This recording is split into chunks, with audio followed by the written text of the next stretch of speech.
Welcome to our panel of experts, where, as Chip said, we are going to discuss investment alternatives to Wall Street. Jeff Nabers, he's the founder of IRA Association of America, which offers unbiased education to self-directed investors. He's the CEO of Nabers Group, which pioneered the self-directed, self-administered, and self-custodianed solo 401k. What % of your money should be outside of Wall Street, and where should you be putting that money? And we'll move over to Jeff.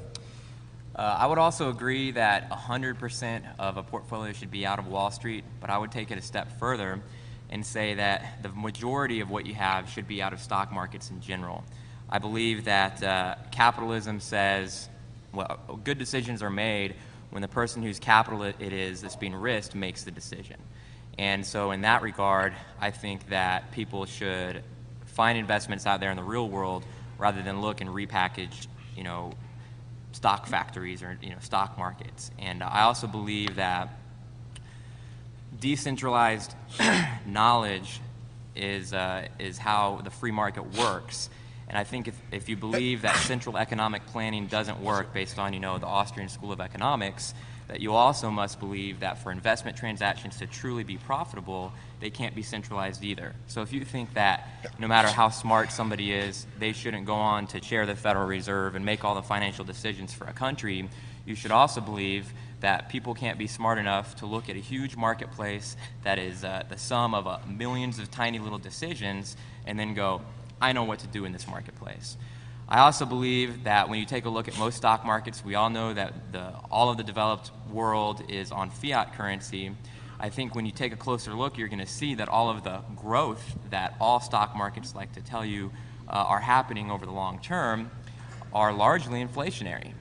And you can take a look back at 40 years ago, less than 20% of American households even own stock, and today over 2/3 do. And I think it's due to two things.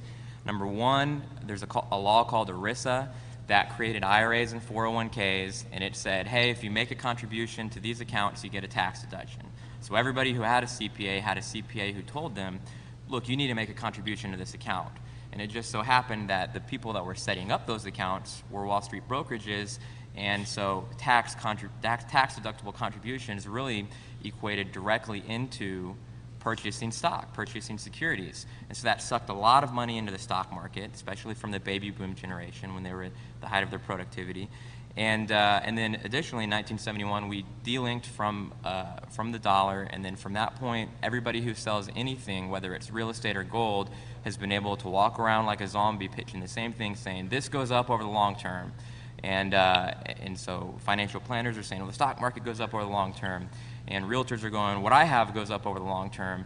And you can turn around to your neighbor and say, well, what I have goes up in the long term, because everything's going up in price, but not in value. And so I think the most important thing a person can do for their own investments isn't to go, what's the next hot market? Instead, it's to take a step back and go, look, before I start investing, I need a better method of measurement. I need to understand what I actually have. Because you can take a look at what's happened to a lot of people in the last 10 years, and they'll chalk up they'll chalk up losses as gains because they don't truly understand the value of what they have because they're measuring in dollars. And most of us here know that we don't want dollars, we want the things dollars buy. So I think that we need to do a better job of measuring.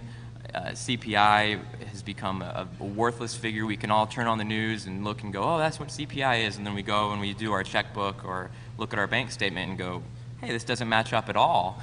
And what I advocate is that you create your own method of measurement based on what you're going to be buying over your lifetime. And do a little shameless plug here. That's the first step in my book, 5 Steps to Freedom. You can check us out in booth 808. But basically, instead of trying to make some sort of sense out of what's happening all across the market, including all kinds of items that you're not buying, I recommend that you make sense of what you have as far as what it can be exchanged for in terms of what you plan on buying in your lifetime. So instead of coming up with a generalized CPI for the masses, you create your own CPI for your own individual circumstances. Getting into actually what you invest, I think that gold, I completely agree with Andrew that it is not an investment that you should pursue. It's a savings mechanism. And so it should be there with a portion of what you have should be in gold if you plan to save a portion of what you have. And then if you want to actually multiply your holdings, you're going to need to go off and take some risk into something, in my opinion, preferably something that produces income. And I think that one of the things that has made bubbles so easy to happen over the past couple of decades is that there's a huge focus on price. There's a huge focus on, well, what they think is value, but price, and not a focus on income. And I think as soon as that happens, it's real easy to get confused. It's real easy for one person to accidentally flip something and make a whole bunch of money, and then everyone on his block goes, wow, I'm going to do that, I'm going to flip that. And I think that if we would return to buying assets that produce income, investing would be a lot easier. Because if you bought something that gave you a 12% return on investment, why would you ever sell it? You wouldn't have to spend so much effort trying to find investments if all you had to do was acquire investments that you're going to hold on to forever. I can go on and on, so I'll pass the ball, but that's some of the fundamentals of my investment philosophy. All right, thank you, Jeff, and we'll get back to this gold discussion in a couple